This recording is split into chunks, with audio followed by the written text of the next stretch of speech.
இப்போ நம்ம பார்க்க போகிற கதையின் தலைப்பு யானையே முயல் விரட்டிய கதை. சதுரதந்தன் என்ற பெயர் கொண்ட ஒரு அரச யானை தன் பரிவாரங்களுடன் ஒரு காட்டில் வாழ்ந்து கொண்டிருந்தது. அங்குள்ள நீர்நிலைகள் எல்லாம் மழை இல்லாமல் வற்றிவிடவே யானை கூட்டத்தால் சமாளித்திருக்க முடியவில்லை. எனவே ஒரு நாள் அவைகள் தம் அரசனான சதுரதந்தனிடம், ராஜாவே, நாங்கள் எல்லாம் தாகத்தால் தவிக்கிறோம், செத்து விடுவோம் போல் தெரிகிறது. தண்ணீருள்ள இடம் தேடி போயிருந்தால் தான் எல்லாரும் பிழைப்போம் என்றன.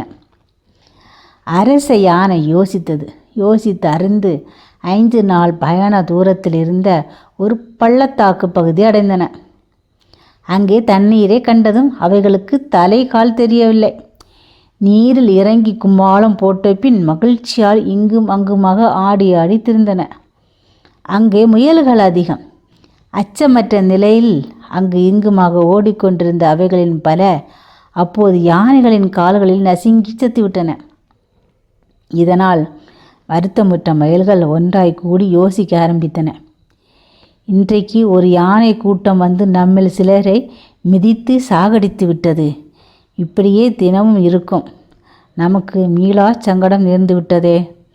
யானை தொட்டாலும், பாம்பு மோந்தாலும், அரசன் நகைத்தாலும், துஷ்டர்கள் மரியாதை பண்ணினாலும் உயிர் சேதம் வரும். என்ன செய்யலாம் என்று கேட்டது ஒரு குட்டி இழந்த முயல். என்ன செய்வது? உயிரை காக்கும் பொருட்டு எதையும் இழக்கலாம் என்கிறது சாஸ்திரம். இதே இடத்தை விட்டு வேறு இடத்துக்கு போய்விடலாம் என்றது வேறொரு முயல். ஒரு வயதான முயலோ, நாம் முன்னோர்கள் வாழ்ந்த இடத்தை விட்டுவிட்டு வேறு இடத்துக்கு போகாமல் யானைகள் அஞ்சும்படி தந்திரம் செய்ய வேண்டும். பாம்புக்கு நஞ்சு இல்லாமல் இருந்தாலும் அது படமெடுத்தால் உடனே பயப்படவில்லையா என்றது. ஆமாம், நாம் ஏன் போக வேண்டும்? நான் ஒரு உபாயம் சொல்கிறேன்.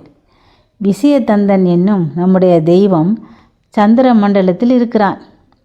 அவன் தூது அனுப்பினான் என்று ஒரு காரணம் காட்டி ஒரு பொய் தூதனை யானைகளிடம் அனுப்பினால் நம் காரியமாகும் என்றது ஒரு வயதான முயல். சரி என்று எல்லா முயல்களும் ஒப்புக்கொண்டன. உடனே நெட்டைக்காரன் என்னும் முயல் அழைக்கப்பட்டது. அதனிடம், நீ சாதுரியவான், எதிரிகளை சமாளிப்பவன், ஆதலால் நீ தூது காரியத்தில் நீயே நிபுணன். மூடனை அனுப்பினால் காரியம் கெட்டு போகும். நீ போனாலே காரியம் சித்தியாகும் என்று கூறப்பட்டது.